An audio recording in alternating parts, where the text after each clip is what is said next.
I'm going to talk more about dating and just having fun in my early 60s in Atlanta. Okay, so my friend Steve, I've mentioned him before. He's the one that taught me East Coast swing. Okay, and Steve was very popular with the girls because he was a good dancer and a nice guy. And he didn't live too far from me, so that was really nice.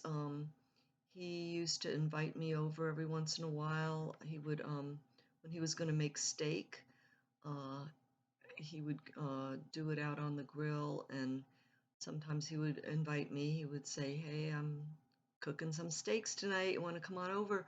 And I would go over, and always a great meal. And he was a good cook. I mean, he'd make the veggies and potatoes, whatever, along with the meat. And his son was always there. His son lived with him at that time, and his son, Steve called him Ben. Ben told me that he preferred the name Lloyd. I think Benjamin was his middle name and Lloyd was his first name. Anyway, so I called him Lloyd, and super nice young man, um, in his 20s, and just very personable. That I mean, how many young men in their 20s want to sit with their dad, who's like early 60s maybe. I think yeah, I mean, he was just a couple, 2 or 3 years younger than me, I think.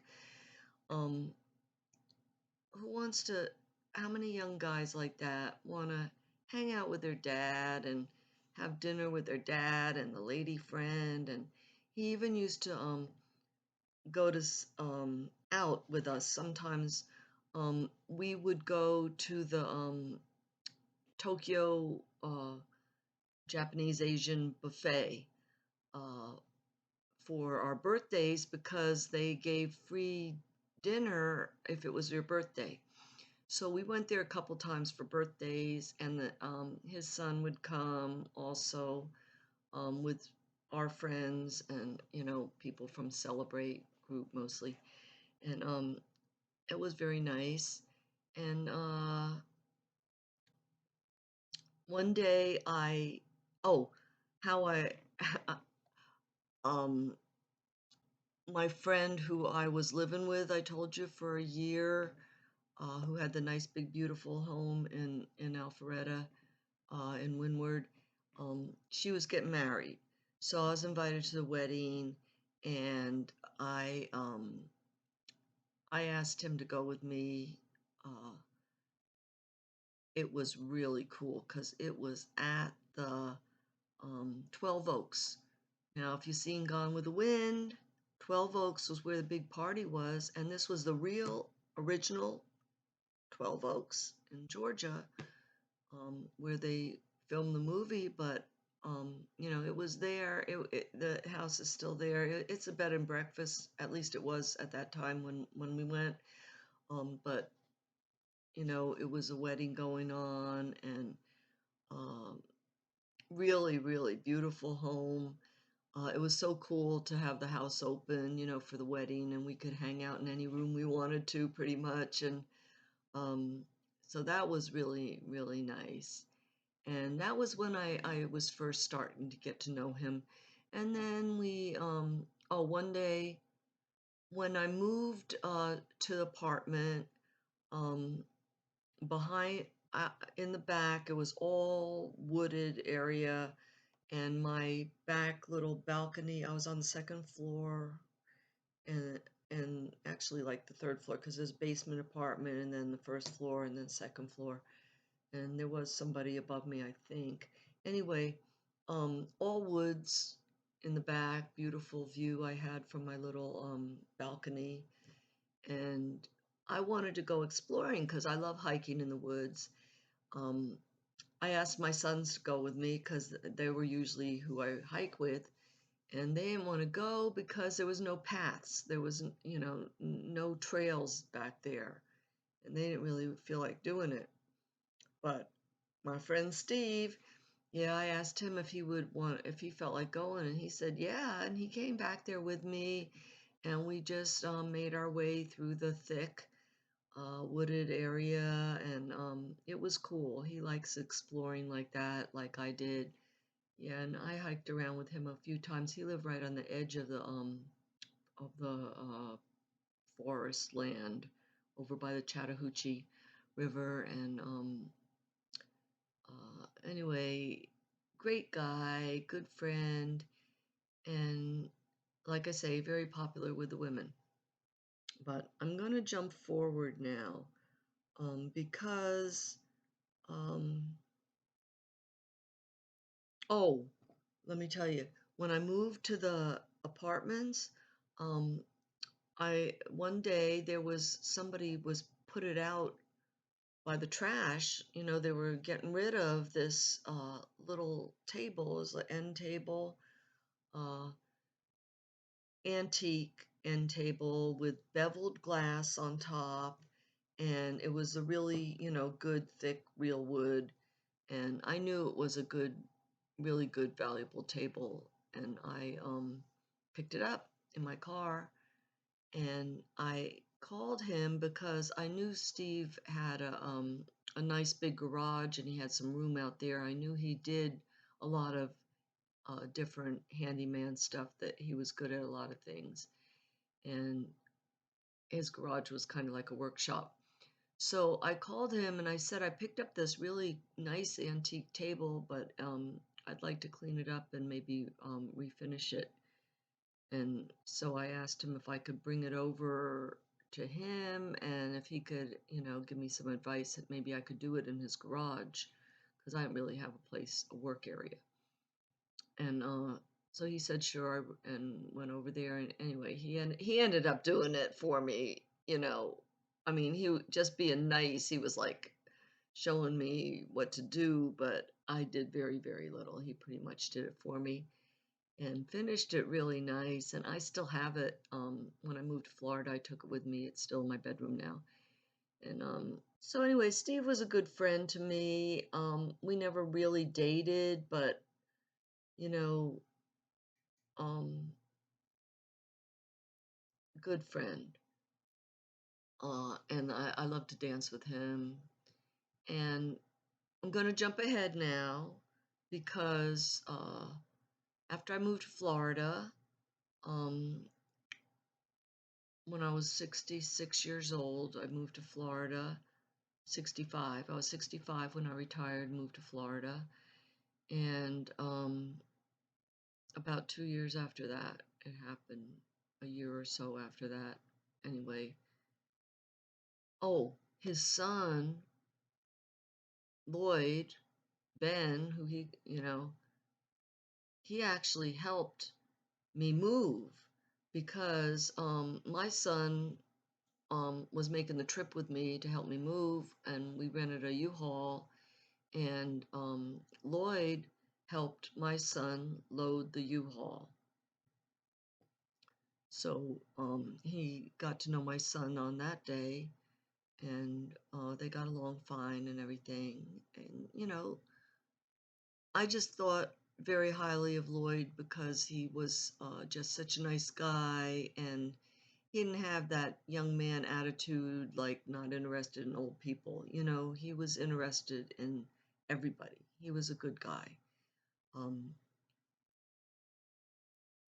and I know my friend Steve was very proud of him. Anyway, about 2 years after I moved, he was killed. Lloyd was murdered. Um, he was going to UGA. He was brilliant, brilliant, probably genius IQ, I suppose. He was getting his master's in AI. Um, I mean, he had accomplished so much. He had so many honors and stuff, and he played the violin in the orchestra, and he had so many accomplishments. But he was going for his master's, and he was living there with a friend in a house, I believe, and it was a deputy sheriff because Ben Lloyd had befriended a lady who was married to the deputy sheriff. And I think they met at school. And the story is that they were just friends. And I believe that because he was that kind of guy, and his dad was that kind of guy that had women friends that were just friends. And so I do believe that was probably true. Who knows? I don't know if maybe they had some romance going on. I don't know. But her husband didn't like them being friends, and he showed up at the door one day off duty and shot him repeatedly in cold blood right at his front door. Um, you know, I think he was 27 years old. Devastating, horrible. You could look it up if you want to look up the details. It happened in Athens, Georgia, um, over 2 years ago now. Uh, Devastating. So I I went to I went there for that because he was my friend, my good friend, and I knew Lloyd, and so I made the trip to Atlanta, and that's the one and only time I went back to Atlanta since I left 4 years ago, and big turnout for the memorial, of course. And like I said, Steve had many lady friends like me, and there was about a dozen of them who were taking care of him because he lived alone, and everybody's caring for him at this you know horrible time. Can't imagine what he was going through. And so I was one of them ladies, one of those that we all took turns. We took turns staying with him 24 hours each to make sure he wasn't alone, and just taking care of him. And I did my 24 hours. I stayed at his house, and you know he was one of my best guy friends there in Atlanta, and he has kept in touch with me occasionally ever since. I mean, I don't believe Steve will ever be the same after your son gets murdered. And he was a white boy killed by a deputy sheriff. You can call him a cop. Killed in cold blood. It doesn't only happen to blacks or Hispanic or Asian or whatever. He was a young white boy. Um, and anyway, the guy is incarcerated. He pled guilty. He pled guilty to homicide, and he's never going to get out. So that's one sad story. Now, I will lighten it up a little bit, okay? I told you, Steve taught me the East Coast swing. Um, One day, I was making plans for the weekend. I was having so much fun, and all these guy friends I had that I was hanging out with, and I kind of overdid it a little bit, and I actually planned to see three different guys. I planned to meet three different guys on the same night in the same place. Um, I made the plans like at three different moments, and I was just having so much fun at that time and dancing with all these guys, and I didn't know what I was doing. Anyway, I didn't, these three guys I barely knew. I was just getting to know them, and so they had all called me, made arrangements to just, to meet me at Nemo's on a certain night, and I said, yeah, to three different guys. And then when the night came, I'm thinking, oh my goodness, what am I going to do? Because I wasn't sure what they were thinking. If they were just thinking, oh, it's Celebrate Atlanta, you know how that goes. Yeah, we're all dancing with each other. It's all good. I didn't know that, or if they were thinking like, they were really thinking about me, like they wanted, it to be me and him dancing together, sitting together, all that. I didn't know how it was going to be, but as the time drew near, I was thinking, what am I going to do? What am I going to do? You know, I just have to play it by ear. Well, that night it snowed. Thank God. He was on my side, I guess.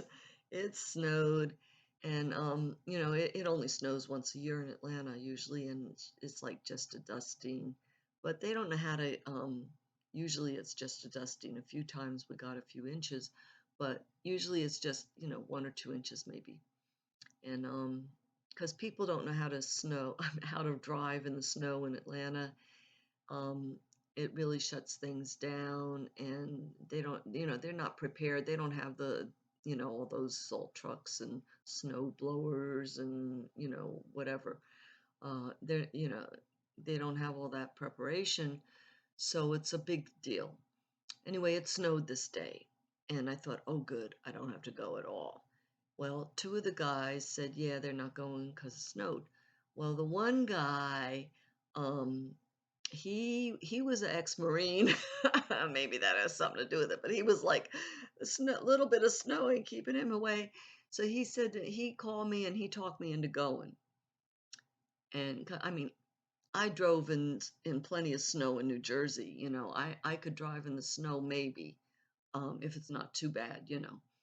But so he talked me into going, and I went, and there was only a couple other people showed up. So, you know, out of the three that I planned to see that night, it was only him, and he was a really good dancer. And he taught me some new steps with the East Coast shoulder tap. I remember anyway, a couple new moves, a couple new turns, and so it was kind of like having a private advanced lesson with this guy. It was good. Um, and nothing ever came of it. You know, we just were friends, and just we're still on Facebook, but you know, never really developed into anything. I never even danced with him that much because he had this other girl that he usually danced with, a regular partner for dancing. I met him one time in the park near where he lived, and took a walk with him and his dog. I remember that was about it with him. And he did go to our church, same church. So, you know, nice guy, played guitar and stuff, you know, but nothing ever developed out of that. Just another character friend, you know. I'm just telling you about these people. There were so many awesome people in the Celebrate group, right? Um, so I also started taking West Coast swing lessons because that was very popular with the people that were into the couples dancing. We're doing West Coast swing, which is very different from East Coast swing. East Coast swing is similar to the jitterbug, shag, hustle, all those dances, but the West Coast swing is very different. Um, and I wanted to learn it, so I took lessons, paid for lessons at Nemo's, and I passed the beginner course. It took a while, and they test you and everything to pass. A lot of people don't pass, so you know, a lot of people have to go for like 2 years to pass, but I passed after a little couple few months, and then I moved on to the intermediate, which I did at the American Legion, where they had free group lessons, but you did have a cover charge to get in and dance. And I took West Coast dancing for about a year and a half. And like I say, I never got good at it. I was just beyond the beginners, you know, like a low level intermediate person. But I really was wanting to learn it better. It's a really cool dance. Um, and uh, coming here to Florida, I found out that they were doing it at the Moose, and so I was able to do it a little bit again. I had to pick up on it again because I hadn't danced in a couple, 2 years, 3 years that I was here. I hadn't done any West Coast swing, 3 years, and then I started doing it again, and only a couple guys there that are good at it, and so I don't. I'm kind of giving up on the dancing. It's not much happening anymore, but West Coast is a good dance. You got to take some lessons for sure. A lot of lessons probably, because it's not that easy to learn. But once you learn it, it's a really cool dance. Um, Good to know. So, uh, also a couple other guys. Let's see. I'm gonna mention Charles. Okay. I hope he doesn't mind I'm saying his name, but uh, just a good friend. Nothing ever developed between us, but we did flirt a lot and we messed around. I mean, just like hanging out. Never, nothing ever happened. But I thought he was one of the maybe the most best handsome man in the whole group. He was in Celebrate Atlanta. I don't know if he was even in the Christian group, but he did go to my church, and that was part of how I got to know him. First, I knew him from Celebrate Atlanta, but then he joined the guest services at church, which I was in. Guest services are the greeters that stand near the doors and greet people and might help them out if they need help with something.